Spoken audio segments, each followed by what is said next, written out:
ফিরে আসেনি লক্ষণ সেন, ফিরে আসেনি রেজা শাহ পাহলভী, ফিরে আসবে না হাসিনা ইনশাআল্লাহ। গত 31 ডিসেম্বর অনুষ্ঠিত হলো বাংলাদেশ ইসলামী ছাত্র শিবিরের সদস্য সম্মেলন। এই সদস্য সম্মেলনে অংশগ্রহণ করেন বাংলাদেশ ইসলামী ছাত্র শিবিরের বিভিন্ন স্তরের নেতৃবৃন্দ, জামায়াত ইসলামীর নেতৃবৃন্দ সহ বিশ্বের বিভিন্ন দেশ থেকে আগত ইসলামী নেতৃবৃন্দ।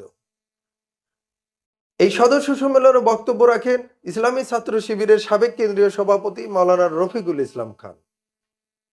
তিনি তার বক্তব্যে বলেন, পৃথিবীতে এমন কোনো ইতিহাস নাই যেখানে স্বৈরাচার সরকার পলায়ন করার পর আবার দেশে ফিরে এসেছে। অতএব দেশে হাসিনাও আর ফিরবে না। যারা দেশে থেকে হাসিনার জন্য আস্ফালন করছেন তারা সতর্ক হয়ে যান। মাওলানা রফিকুল ইসলাম খান তার বক্তব্যে ফ্যাসিবাদ সম্পর্কে আর কি বলেছেন চলুন একবার শুনে নিই।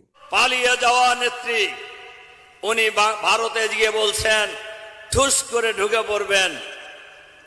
আমি আপনাদেরকে পরিষ্কারভাবে বলতে চাই, এই পৃথিবীর ইতিহাসে পালিয়ে যাওয়া কোন নেত্রী নেতা আর ফিরে আসেনি। ফিরে আসেনি লক্ষণ সেন, ফিরে আসেনি রেজা শাহ পাহলভী, ফিরে আসেনি কারজাই, ফিরে আসেনি আসাদ, ফিরে আসবে না হাসিনা ইনশাআল্লাহ। কারণ হাসিনার হাতে যখন সবকিছু ছিল, আর্মি ছিল, পুলিশ ছিল, বিডিআর ছিল, র্যাব ছিল, হেলমেট বাহিনী ছিল, ছাত্রলীগ ছিল, সচিবালয় ছিল, সবকিছু ছিল, সব রেখে তিনি পালিয়ে গেছেন। এখন ওনার হাতে কিছুই নাই, সুতরাং ওনার ফিরে আসার কোনো সম্ভাবনা নেই।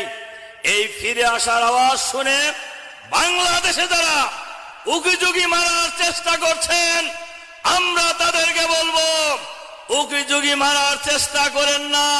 যারাই উকিঝুঁকি মারবেন তারাই বিপদে পড়বেন ইনশাআল্লাহ। তার কারণ বাংলাদেশের মাটিতে আর কোন ফ্যাসিবাদী শাসন ফিরে আসতে দেওয়া হবে না। ফ্যাসিবাদের দোসর সরকারের ভিতরে বাইরে, অফিসে আদালতে যেখানেই থাকুক না কেন তাদেরকে চিহ্নিত করে গ্রেফতারের ব্যবস্থা করতে হবে, তাদেরকে বিচারের আওতায় নিয়ে আসতে হবে, তাহলে এগুলি বন্ধ করা সম্ভব হবে। শিবিরের সাবেক কেন্দ্রীয় সভাপতি মাওলানা রফিকুল ইসলাম খানের এই বক্তব্য শোনার পর আপনার মতামত কি সেটি আমাদের কমেন্ট বক্সে জানাতে ভুলবেন না। মনে রাখবেন, আপনাদের মতামতের উপর ভিত্তি করেই আমরা আগামীতে আরো সুন্দর কিছু উপহার দেওয়ার চেষ্টা করব।